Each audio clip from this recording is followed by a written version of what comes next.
Hello friends, मेरा नाम है ऋषभ। आज मैं बात करने वाला हूँ सीबीएसई के एक नोटिफिकेशन के बारे में जो कि बहुत इंपॉर्टेंट है।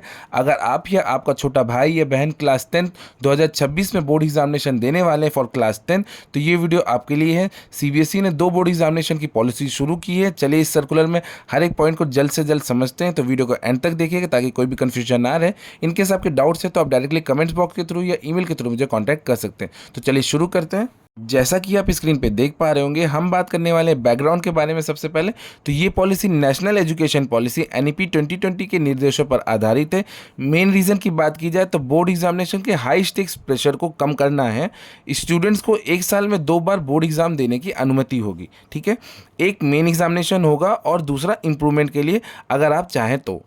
एनईपी इसमें बेस्ट ऑफ 2 अटेम्प्ट्स यानी कि 2 में से बेहतर स्कोर्स की बात करता है। डिसीजन की बात करें तो सीबीएसई ने 2026 के एग्जाम से क्लास 10th में ये 2 बोर्ड एग्जामिनेशन की पॉलिसी लागू करने का फैसला किया है। स्कीम ऑफ 2 बोर्ड एग्जामिनेशन की बात की जाए तो सबसे पहले हम डिस्कस करेंगे जनरल कंडीशंस के बारे में। तो पहला एग्जाम ज़रूरी है, यानी कि सभी स्टूडेंट्स के लिए फर्स्ट बोर्ड एग्जामिनेशन में बैठना मैंडेटरी है। ठीक है, इसके बाद बात करें तो इम्प्रूवमेंट चांसेस की बात की जाए तो जो स्टूडेंट्स पास हो चुके हैं वो 3 सब्जेक्ट्स में अपना परफॉर्मेंस इंप्रूव कर सकते हैं, जो कि सब्जेक्ट्स होने चाहिए साइंस, मैथ्स, सोशल साइंस और लैंग्वेजेस।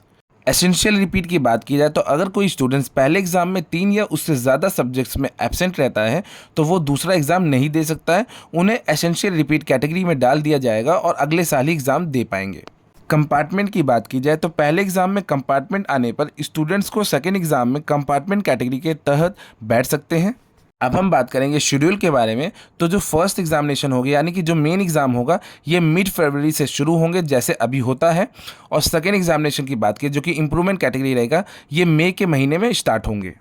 अदर पॉइंट्स की बात की जाए तो इंटरनल असेसमेंट सिर्फ एक बार ही होगा मेन एग्ज़ाम से पहले। स्पेशल कैटेगरी की बात की जाए तो स्पोर्ट्स स्टूडेंट और विंटर बाउंड स्कूल्स के स्टूडेंट्स को खास छूट दी गई है। अब बात कर लेते हैं एलिजिबिलिटी क्राइटेरिया के बारे में।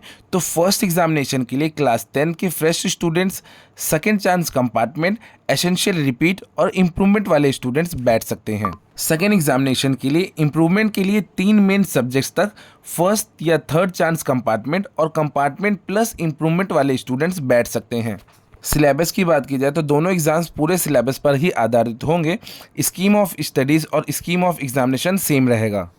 एलओसी सबमिशन की बात की जाए तो मेन या फर्स्ट एग्जामिनेशन के लिए एलओसी भरना और एग्ज़ाम में बैठना कंपलसरी है, ध्यान दें इस चीज़ को। और सेकेंड एग्ज़ाम के लिए एलओसी अलग से भरा जाएगा, नए नेम्स ऐड नहीं किए जाएंगे।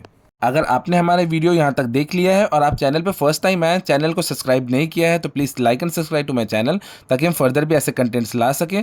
चलिए कंटिन्यू करते हैं अपनी वीडियो। तो अब बात करने वाले हैं रिजल्ट्स और एडमिशन के बारे में। रिजल्ट डिक्लेरेशन की बात की जाए तो फर्स्ट एग्ज़ाम का रिजल्ट अप्रैल में डिक्लेयर होगा और सेकेंड एग्ज़ाम का रिजल्ट जून में डिक्लेयर होगा। आपके फर्स्ट एग्ज़ाम का परफॉर्मेंस आप डिजी लॉकर में अवेलेबल होगा। अगर आप सेकेंड एग्ज़ाम नहीं देते हैं तो आप क्लास 11th में इसी बेस पर एडमिशन ले सकते हैं, लेकिन पासिंग डॉक्यूमेंट और मेरिट सर्टिफिकेट सिर्फ सेकेंड एग्ज़ाम के रिजल्ट के बाद ही इशू किया जाएगा। इस चीज़ का आप ध्यान रखें। पोस्ट रिजल्ट फैसिलिटीज़ की बात की जाए मींस नतीजे के बाद की सुविधाएं, तो फोटोकॉपी, वेरिफिकेशन और री इवैल्यूएशन की सुविधाएं दोनों एग्जाम्स के लिए सिर्फ सेकेंड एग्जाम के रिजल्ट डिक्लेयर होने के बाद ही अवेलेबल होंगी। अब बात कर लेते हैं admission in class 11th means जो स्टूडेंट्स मेन एग्जाम में क्वालिफाई नहीं कर पाए हैं उन्हें क्लास 11th में प्रोविजनल एडमिशन मिलेगा। उनका एडमिशन सेकेंड एग्जाम के रिजल्ट के आधार पर कंफर्म किया जाएगा। तो फ्रेंड्स, ये थी पूरी जानकारी सीबीएसई की 2 बोर्ड एग्जामिनेशन पॉलिसी के बारे में। स्कूलों को ये डायरेक्शन दिया गया है कि वो पेरेंट्स और स्टूडेंट्स को इस पॉलिसी के बारे में अच्छे से समझाएं। आप इस वीडियो को लाइक करें, शेयर करें और ऐसी ज़रूरी अपडेट्स के लिए मेरे चैनल को सब्सक्राइब ज़रूर करें। अगर आपका कोई भी सवाल है तो आप कमेंट सेक्शन में ज़रूर पूछें। मिलते हैं नेक्स्ट वीडियो में। Thanks for watching.